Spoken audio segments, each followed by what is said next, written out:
Hello friends, welcome back to my channel Shivari traders. நான் சௌமியா சிவபிரகாஷ் பேசுகிறேன். இன்னைக்கான வீடியோவில் நம்ம இன்னைக்கு எப்படி மார்க்கெட் மூவ் ஆனதுங்கிறத பார்க்க போகிறோம். ஃபஸ்ட்டு பார்த்தீங்கன்னா, நேற்று க்ளோசிங் ப்ரைஸ் இந்த இடத்துல இருந்தது. அதாவது 47,260 சம்திங் அந்த ரேஞ்சில் இருந்தது. ஸோ நான் போட்டிருந்த அனாலிசிஸ் மாதிரி சாட்டர்டே வந்து மார்க்கெட் ஓப்பன் ஆனது. பட் அது எனக்கு தெரியாது. அண்ட் அதில் மார்னிங்கில் நம்ம 2 ஹவர்ஸில் ஒன்றும் ட்ரேட் பண்ணவும் முடியாது. So it's okay. ஸோ அதே க்ளோசிங் ப்ரைஸ் தான் வந்துட்டு இன்னைக்கு இருந்தது. ஸோ அனாலிசிஸ் படி பார்த்தீங்கன்னா, இன்னைக்கு மேலேருந்து ஃபஸ்ட்டு ஒரு பையிங் கேண்டில் போயிருந்தது. அதுலேருந்து ஸ்லோ அண்ட் ஸ்டடியா செல்லிங் வந்துட்டு திரும்ப அதே பேஸ் ஹோல்ட் ஆகி பையிங் மேலே போயிட்டு திரும்ப செல்லிங். ஸோ டோட்டலி இன்னைக்கு பார்த்தீங்கன்னா என்ன டைப் ஆஃப் மார்க்கெட், நான் மார்க்கெட் ஸ்ட்ரக்சர் வீடியோ ஒன்று போட்டிருக்கேன் எஜுகேஷன் வீடியோவில், போய் பாருங்க பார்க்காதவங்க. ஸோ இன்னைக்கு பார்த்தீங்கன்னா டோட்டலி சைட்வேஸ் வீடியோ இந்த மாதிரி இருக்கவங்களுக்கெல்லாம் ஸ்ட்ராடல் ஸ்ட்ராங்கிள் கிரியேட் பண்ணிங்கன்னா, ஸோ 2 ரேஞ்ச்குள்ளேயே, அதாவது ரேஞ்ச் என்னன்னு பார்த்தீங்கன்னா 47,500லேருந்து 47,237க்குள்ளேயே ட்ராவல் ஆயிருக்கு மார்க்கெட். ஸோ அந்த மாதிரி இருக்கவங்களுக்கு பெனிஃபிஷியலாக இருந்திருக்கும். பெரிய மொமெண்டம் ஒன்றும் இன்னைக்கு இல்லை. ஓகேங்களா? ஸோ இப்போ நாளைக்கான மார்க்கெட் எப்படி மூவ் ஆகுதுன்னு பார்க்கலாம் வாங்க. ஃபர்ஸ்ட் இதுக்கு டுமாரோ பிவோட்ஸ் வந்து ஆன் பண்ணிக்கணும். நம்ம எதில் பண்ணுறோம் அப்படின்னா ட்ரேடிங் வியூ ஆப்பில் டுமாரோ பிவோட்ஸ் வந்து ஆன் பண்ணிக்கிறோம். க்ளோசிங் ப்ரைஸ் பார்க்குறீங்க 47,456. ஸோ எப்போவுமே எல்லாருக்கும் தெரிஞ்சிருக்கும் க்ளோசிங் ப்ரைஸ் வந்துட்டு எல்லோ லைனில் மார்க் பண்ணோம். ஸோ 47,456 ஓகேங்களா, இந்த ரேஞ்சில் மார்க் பண்ணியாச்சு. அதுக்கப்புறம் பார்த்தீங்கன்னா டுமாரோ சிபிஎட் ஆன் பண்ணி தான் இருக்குது. ஓகேங்களா, நெக்ஸ்ட்டு வந்துட்டு பார்த்தீங்கன்னா இதில் நம்ம இன்னும் என்ன ஆன் பண்ணுறோம் அப்படின்னு பார்த்தீங்கன்னா, மார்க் பண்ண வேண்டியது ப்ரீவியஸ் டே ஹை, அதை வந்துட்டு ஆரஞ்சு கலர் மாற்றிக்கிறோம். ஏன் இதை வந்து ஆரஞ்சு கலர் மாற்றுறோம் அப்படின்னா, இதுவும் நம்மளுக்கு நாளைக்கான ட்ரேட் அனாலிசிஸ்க்கு ரொம்ப இம்பார்ட்டன்ட்டு. இப்போ பார்த்தீங்கன்னா, நான் வந்து ஒன் டே சார்ட் எடுத்துக்கிறேன். ஒன் டே சார்ட்டில் நான் ஏற்கனவே சொன்னது தான். இன்னைக்கு ஒரு க்ரீன் கேண்டில் ஹோல்ட் ஆயிருக்கு. சப்போஸ் ஃப்ளாட்டாக ஓப்பன் ஆச்சு அப்படின்ற பட்சத்தில் இங்கேருந்து பையிங் ட்ரேட் போச்சு அப்படின்னா, நான் சொன்னது தான் ஃபஸ்ட்டு டார்கெட் வந்து 48,000 தான் இருக்கும். ஸோ அங்கே மேபி ஒரு சின்ன ஒரு கன்சால்டேஷனுக்கு அப்புறம் பிரேக் அவுட் கொடுக்கறதுக்கான சான்ஸும் இருக்குது. இல்லை அங்கேருந்து பிரேக் டவுன் தரத்துக்கான சான்சஸும் இருக்கும். பட் இது 48,000 போச்சுன்னா ஹையர் லெவல்ஸை தான் சஸ்டெயின் பண்ண சான்ஸ் இருக்குது.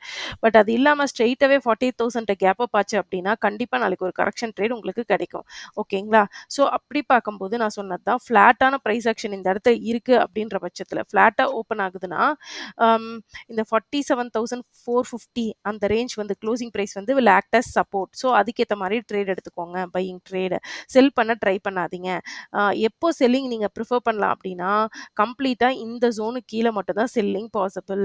அது நாளைக்கு இந்த ஜோனை பிரேக் பண்ணாவோ இல்லை கேப் டவுன் ஆனாவோ 47,000 to 47,000க்கு கீழே போனால் மட்டும்தான் உங்களால் வந்துட்டு ஒரு ஒரு ஒரு ஒரு செல்லிங் ட்ரேட் நீங்க பார்க்க முடியும். ஓகேங்களா? இது கீழ இது ஓப்பன் ஆயிட்டு மார்க்கெட் ஃபர்ஸ்ட் ஸ்கேன்லயே இந்த ஜோன பிரேக் டவுன் பண்ணாலோ, பிரேக் டவுன் பண்ணா உங்களுக்கு எது வரைக்கும் போகும்ன்னு பார்த்தீங்கன்னா, வெர்ஜின் சிபிஆர், இந்த வெர்ஜின் சிபிஆர் இந்த 3 லைனையும் வரைக்கும் டிராவல் ஆறதுக்கான சான்சஸ். அதாவது விச் இஸ் 46,800. நான் அதிகமான டார்கெட் சொல்ல, வெறும் 46,777 வரைக்கும் தான் டார்கெட் அப்பவும் போகும்.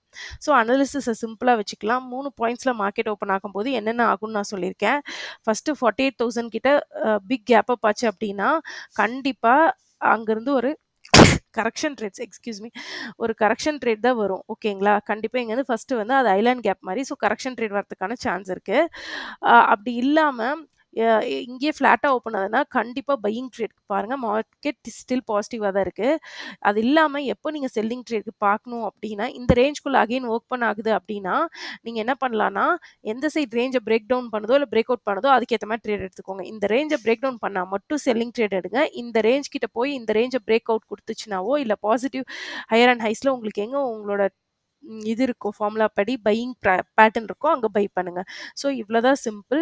ஸோ நாளைக்கு கேர்ஃபுல்லா ட்ரேட் பண்ணுங்க. ஒரு ட்ரேட் எடுத்து ஸ்டாப் லாஸ் வந்துருச்சு அப்படின்னா, இட்ஸ் ஓகே நாளைக்கு பார்த்துக்கலாம்னு சொல்லிட்டு விடுங்க. அந்த ஒரு டிசிப்ளின் தான் நம்மள ப்ராஃபிட்டபிள் ஆக்குமே தவிர, ஒரே நாள்ல நீங்க எடுக்க போற எவ்வளோ பாயிண்ட்ஸுமே உங்கள கடைசி வரைக்கும் ப்ராஃபிட்டபிளா வைக்காது.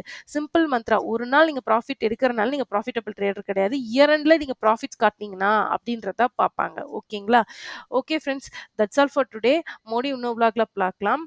அம் புதுசா டிமேட் அக்கவுண்ட் ஓப்பன் பண்ணணும்னு நினைக்கிறவங்க கீழே டிஸ்கிரிப்ஷன்ல வந்துட்டு அப்ஸ்டாக் ஜெரோடா 2ஓட லிங்க்கும் குடுக்குறேன். அதுல போயிட்டு ஓப்பன் பண்ணிக்கலாம். அதுக்கப்புறம் பார்த்தீங்கன்னா, உங்களுக்கு ஏதாவது குவெரீஸ் இருக்குன்னா, ஷிவாரி ட்ரேடர்ஸ்ன்ற மெயிலுக்கு வந்துட்டு மெயில் பண்ணுங்க. Thank you friends.